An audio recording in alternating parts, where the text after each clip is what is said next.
தமிழன் agri YouTube channel நண்பர்கள் அனைவருக்கும் வணக்கம். இந்த வீடியோவில் மார்க்கெட்லேயே இருக்க ஒரு குறைந்த விலையிலான மில்கிங் மிஷினை பற்றி நம்ம பார்க்க போகிறோம். ஸோ எவ்வளோ காம்பேக்டாக இருக்குது பாருங்கள்.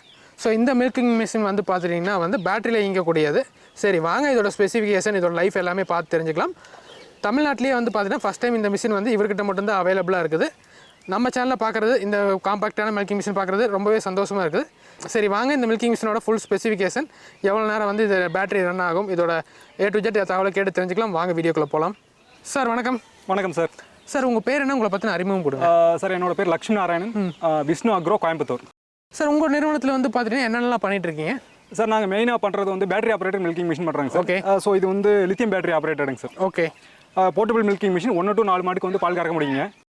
இந்த மில்கிங் மிஷினில் என்னென்ன காம்பனண்ட்டில் இருக்குது அதை கொஞ்சம் காட்டுங்க. சார் இது வந்து milking can. Okay. So as usual இருக்கிறது வந்து கிளாவு. ஓகே. அடுத்து வந்து பம்புன்னு சொல்கிறதுங்க. ஓகே. ஸோ இந்த பம்பு என்ன அப்படின்னா இதில் வந்து இது வந்து உள்ள வந்து வேக்கம் பம்பு இருக்கும். ஓகே. இந்த செட்டப் பேர் வந்து ஹோஸ்ட்னு சொல்கிறது. உள்ள வேக்கம் பம்பு, அப்புறம் வந்து பல்சேட்டர் இருக்குங்க சார்.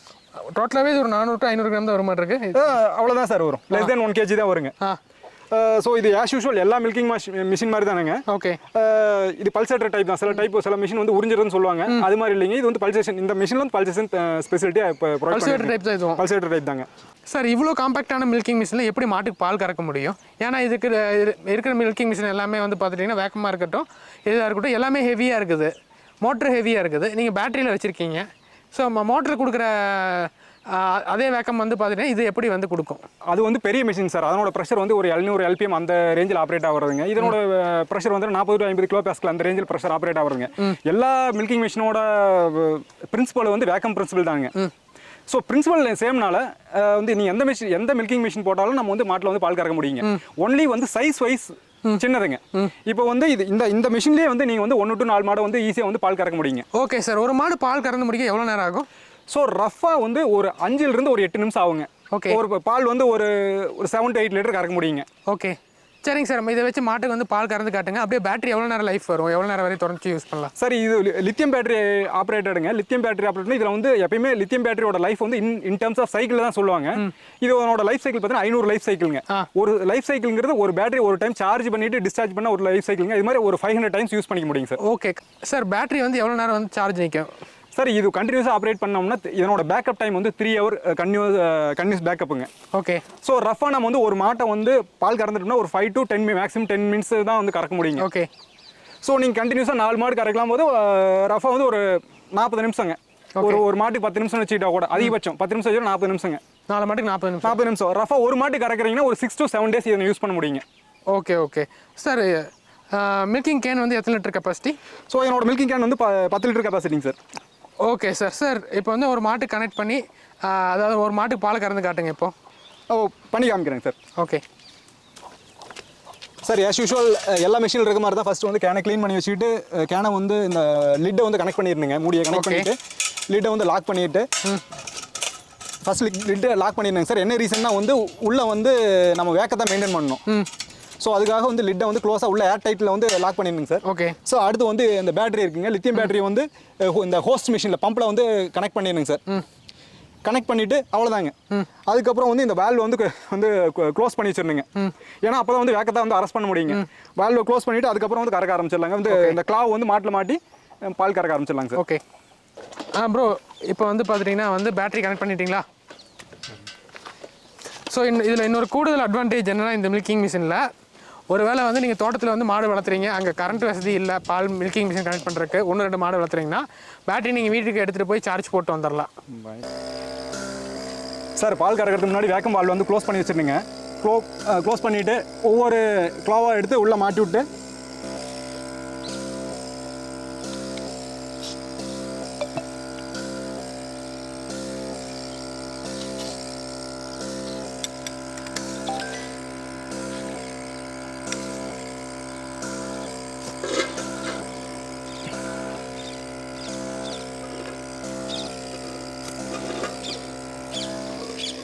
நீங்கள் பாலை வந்து சக் பண்ணுறதை வந்து ஈஸியாக வந்து அப்சர்வ் பண்ண முடியுங்க.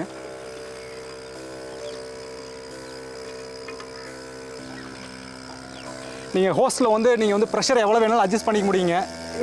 இந்த நாபை வந்து அட்ஜஸ்ட் பண்ணும்போது ப்ரெஷரை குறைக்க முடியும், இன்க்ரீஸ் பண்ண முடியும் சார். ஓகே, நமக்கு சீக்கிரம் கறக்கணும்னா அந்த கொஞ்சம் ப்ரெஷர் ப்ரெஷர் அட்ஜஸ்ட் பண்ணிக்க முடியுங்க. அதிகம் பண்ண முடியும், குறைக்கவும் முடியுங்க சார். ஓகே.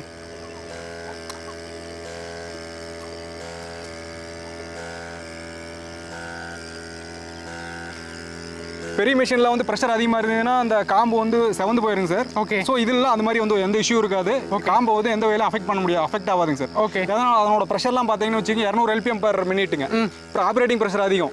இதனோட ப்ரெஷர் வந்து நாமினல் ப்ரெஷர் ஒரு 50 to 50 கிலோ பாஸ்கல்னால உங்களுக்கு வந்து எந்த விதமான மாட்டில் வந்து எந்த விதமான தொந்தரவு, காம்பில் எந்த விதமான தொந்தரவுகளும் பிரச்சனைகளும் வராதுங்க சார். ஓகே.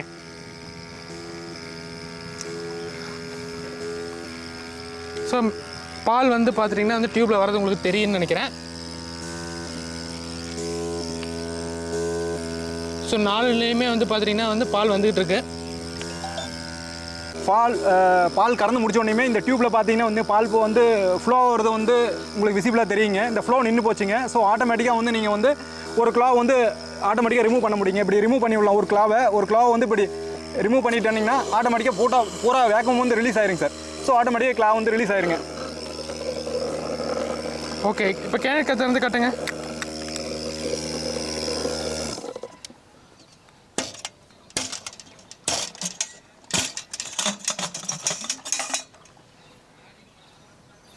ஸோ ஆல்மோஸ்ட் வந்து பார்த்துட்டிங்கன்னா வந்து ஒரு 5 லிட்டருக்கு மேலே வந்து கறந்துருக்குது. ஸோ நல்லாவே ஒர்க் ஆகுது. ஸோ லைவாகவே உங்களுக்கு கறந்து கட்டியாச்சு. பிரதர், இவ்வளோ நேரம் வந்து பார்த்துட்டிங்கன்னா இந்த சின்ன காம்பேக்டான மில்கிங் மிஷின்லேருந்து பாலை கறந்து காமிச்சிங்க. ஸோ இது எந்த அளவுக்கு சேஃப்டியானது? மாட்டில் வந்து மடியில் பால் இல்லைன்னா அது தானாக வந்து ரீஸ் ஆகிக்குமா? சார் இது வந்து பெரிய மிஷின் சின்ன மிஷின் கம்பேர் பண்ணும்போது இதனோட ஆப்ரேட்டிங் ப்ரெஷர் வந்து மினிமம் சார். ஸோ மினிமமாக இருக்கும்போது பார்த்தீங்கன்னா உங்களுக்கு வந்து கண்டினியூஸாக வந்து மாட்டில் காம்பில் வந்து கறக்கும்போது கூட அந்த காம்பு செவந்து போகிறது, காம்பு ஏதாச்சும் அஃபெக்ட் ஆகுறது, அது மாதிரி வந்து இஷ்யூ இருக்காதுங்க. என்ன ரீசன்? இதனோட ப்ரெஷர் தாங்க. மற்றபடி வந்து இதில் வந்து பல்சேட்டராக இருக்கிறதுனால உங்களுக்கு வந்து வேற காம்பில் வந்து எந்த மாதிரி ஒரு டிஃபெக்டாக ஏற்படுறதுக்கான வாய்ப்புகள் ரொம்ப ரொம்ப கம்மிங்க சார். அதனால் வந்து அதிகமான ப்ரெஷரும் வந்து உங்களுக்கு வந்து காம்பில் வந்து கொடுக்காது. ஏன்னா because of pressure. Okay. So battery வந்து பார்த்தீங்கன்னா 500 டைம் சார்ஜ் பண்ணதுக்கப்புறம் மாத்திர மாதிரி வரும். பேட்டரியோட காஸ்ட் எவ்வளோ வரும் சார்? ரஃபாக வந்து ஒரு 1000 rupees வருங்க சார். ஓகே. ஸோ இதுதான் பேட்டரி. பேட்டரிங்க சார். ஸோ இதோட ஸ்பெசிஃபிகேஷன் இதனோட கெப்பாசிட்டி இது வந்து NMC பேட்டரிங்க sir. 12 volt 8 Ah. Okay. So 12 volt 8 Ah battery இருந்ததுன்னா அவங்க கூட வந்து இது வந்து அவங்களே ரீப்ளேஸ் பண்ணிக்கலாம். ரீப்ளேஸ் பண்ணிக்க முடியும் சார். 12 volt ஆப்ரேட் ஆகிற எந்த பேட்டரி வேணாலும் யூஸ் பண்ண முடியும் சார். ஓகே. ஸோ AHங்கிறது அதனோட கெப்பாசிட்டிங்க. ஓகே. ஸோ நீங்கள் 12 volt 10 Ah போடலாம், 12 volt 12 Ah போடலாம், 12 volt 15 Ah போடலாம். ஓகே. ஸோ வோல்டேஜ் மட்டும் தான் இதில் காமனுங்க. ஓகே. நீங்கள் வந்து இது வந்து லித்தியம் பேட்டரிங்க. நீங்கள் லெட் ஆசிட் பேட்டரியும் போட்டுக்கலாம், ஆர் லித்தியம் பேட்டரியும் போட்டுக்கலாம், ஆர் லித்தியம் ஃபெரோபாஸ்பேட்டும் போடலாங்க. ஓகே. ஸோ மொத்தத்தில் 12 volt இருக்கணும். ஆமாம், 12 volt. ஓகேங்க பிரதர். சர்வீஸ்னால் என்னென்ன வரும் சார்? இதில் சர்வீஸுங்கிறது என்ன, மேபி இதில் வர்ற இந்த கேனில் இந்த லிட்டில் வர்ற ஓரிங் ஏதாச்சும் எலி கடிச்சிருக்கான வாய்ப்புகள் உண்டு. டியூப் ஏதாச்சும் கண்ணுக்குட்டி இது மாதிரி கடிக்கிறதுக்கான வாய்ப்புகள் உண்டுங்க. கிளால வந்து ஏதாச்சும் மேபி மோர் தென் 1 year 2 year யூஸ் பண்ணும்போது ஃபியூச்சரில் மேபி ஏதாச்சும் சின்ன டிஃபெக்ட் வர்றதுக்கான வாய்ப்பு இருக்குதுங்க சார். ஓகே. ஸோ இது மாதிரி இருக்கும்போது எந்த ஒரு இந்த மிஷினில் வந்து என்ன ஒரு பிரச்சனையாக இருந்தாலும் சரி, நீங்கள் வந்து காம்பவுண்டை வந்து கொரியர் பண்ணி விட்டீங்கன்னா போது நான் சர்வீஸ் பண்ணி அப்படியே ரிட்டன் அனுப்பிச்சி விட்ருவோங்க. ஓகே. நாங்கள் சர்வீஸ் காஸ்ட்னு என்ன சொல்கிறது, காம்பவுண்டுக்கு என்ன காஸ்ட்டோ அதை மட்டும் தான் கலெக்ட் பண்ணுவோங்க. மற்றபடி வேறு எக்ஸ்ட்ரா சர்வீஸ் சார்ஜ் எதுவும் கலெக்ட் பண்ண போகிறது இல்லைங்க. சார் இந்த மில்கிங் மிஷினை வந்து எத்தனை வருஷம் வரையும் தொடர்ச்சியாக யூஸ் பண்ணலாம் சார்? ஒரு ரஃபாக வந்து ஒரு 5 years வரையும் யூஸ் பண்ண முடியும் சார். ஓகே. மேபி சின்ன ஏதாச்சும் வந்து ஸ்பேர்ஸ் போச்சுன்னா ஸ்பேர்ஸை மாற்றிட்டு நம்ம வந்து கண்டினியூஸாக யூஸ் பண்ண முடியும் சார். ஓகே. ஸோ இதில் வந்து மேஜராக போகக்கூடிய காம்பவுண்ட் என்ன அப்படின்னா பேட்டரி. அந்த லைஃப் டைம் முடிஞ்சோடனே ஆட்டோமேட்டிக்காக பேட்டரி வந்து ஃபெயில் ஆயிருங்க சார். ஸோ நம்ம பேட்டரி ஒவ்வொரு டைம் போச்சுன்னா அப்போ மாற்றிக்கணுங்க சார். அந்த 500 லைஃப் சைக்கிள் முடிஞ்சோன்னா ஆட்டோமேட்டிக்காக நம்ம பேட்டரி வந்து சேஞ்ச் பண்ணுற மாதிரி இருக்குங்க. மற்றபடி ஆஸ் யூஷுவல் நார்மலான காம்பவுண்ட். இது வந்து கண்டினியூஸ் ஆப்ரேஷன் கிடையாது. ஏன்னா நம்ம வந்து ஒரு மாட்டில் பால் கறக்கும் போது ஒரு 5 minutes 10 minutes ஒரு மாட்டுக்கு வந்து ஒரு 5 minutes 10 minutes தான் யூஸ் பண்ண போகிறோம். திரும்ப ஆஃப் பண்ணிடுவோம், திரும்ப யூஸ் பண்ண போகிறோம். ஸோ அதனால் வந்து லைஃப்பில் வந்து ஒரு பெரிய வேரியேஷன் இருக்காதுங்க. ஓகே. இதில் மாற்றக்கூடிய காம்பவுண்ட் ஒன்லி வந்து பேட்டரி தாங்க. ஓகே. சப்போஸ் வந்து ஷட்டவுன் ஆன டைமு, கரண்ட் போன டைம், மழை பெய்கிற டைம்லாம் வந்து பார்த்திங்கன்னா ஃபார்மில் கரண்ட் இருக்காது. அந்த மாதிரி டைம் வந்து பார்த்துட்டிங்கன்னா வந்து இந்த மில்கிங் மிஷின் வந்து ரொம்ப யூஸ்ஃபுல்லாக இருக்கும். சார் நம்மகிட்ட இதில் வந்து 2 வேரியேஷன் இருக்குங்க. ஒன்று ஏசி அடாப்டர் போட்டு பால் கறக்கிற மாதிரியும் வந்து அந்த மாதிரி ஆப்ஷனும் ப்ரொவைட் பண்ணியிருக்குங்க. ஓகே. ரெண்டாவது வேரியன்ட் பார்த்தீங்கன்னா நீங்கள் வந்து ஒரு சின்ன ஒரு பேட்டரியை கனெக்ட் பண்ணி மெஷினில் கனெக்ட் பண்ணி பால் கறக்கிற மாதிரி 2 ஆப்ஷனும் ப்ரொவைட் பண்ணியிருக்கிறேங்க. நீங்கள் எந்த ஆப்ஷன் வேணாலும் யூஸ் பண்ணிக்கலாங்க. ஸோ இதுலேயே வந்து பார்த்தீங்கன்னா பேட்டரிக்கு பதிலாக அடாப்டர் ஃபிக்ஸ் பண்ணி கரண்ட்லி யூஸ் பண்ணிக்கலாங்க. ஓகே. ஸோ உங்களுக்கு வந்து பார்த்தீங்கன்னா வந்து இந்த காம்பேக்டான மில்கிங் மிஷின் ரொம்ப யூஸ்ஃபுல்லாக இருக்கும். லைவாக வந்து ஒரு மாட்டை கறந்து காமிச்சாங்க. சார் வந்து இது 5 வருஷம் வரை தொடர்ச்சியாக வந்து யூஸ் பண்ணலான்னு சொல்லியிருக்காங்க. சார் இதோட காஸ்ட் என்ன வரும்? சார் நம்ம வந்து இது வந்து இம்போர்ட்டர் மிஷினுங்க சார். ஸோ இம்போர்ட்டர் மிஷின் ஒவ்வொரு டைமும் வந்து இதனோட ப்ரைஸ் வேரியேஷன் கொஞ்சம் கொஞ்சம் இருக்குங்க சார். ஸோ இன்னைக்கு இந்த கரண்ட் ப்ரைஸ் பார்த்தீங்கன்னா ஒரு 10,000 வருங்க சார். ஓகே.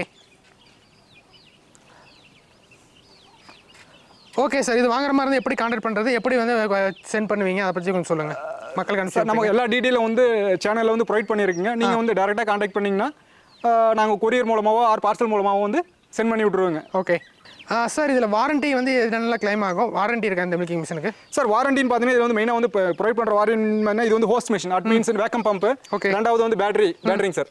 ஸோ ரெண்டுக்குமே பேட்டரிக்கு வந்து 6 மந்த் வாரண்டி இருக்குங்க. ஹோஸ்ட் மிஷினுக்கு வந்து 6 மந்த் வாரண்டி கொடுக்குறோம். ஓகே. ஓகே சார், ரொம்ப நன்றி. உங்களோட தொழில் மேலும் சேர்க்க வாழ்த்துக்கள். ரொம்ப நன்றி சார். சாரோட தொலைபேசி எண் ஸ்க்ரீனில் இருக்கு தெரியும் சார். உங்களை நேரில் பார்க்குற மாதிரி இருந்தால் உங்கள் அட்ரஸ் எப்படி வருது? சார் கோயம்புத்தூர் வந்து கவுண்டம்பாளையங்க சார். அங்கே வந்து வேர் ஹவுஸ் இருக்குங்க சார். நீங்கள் வந்து டேரெக்டாக வந்து மீட் பண்ணலாங்க சார். ஓகே சார், ரொம்ப நன்றிங்க சார். Thank you sir.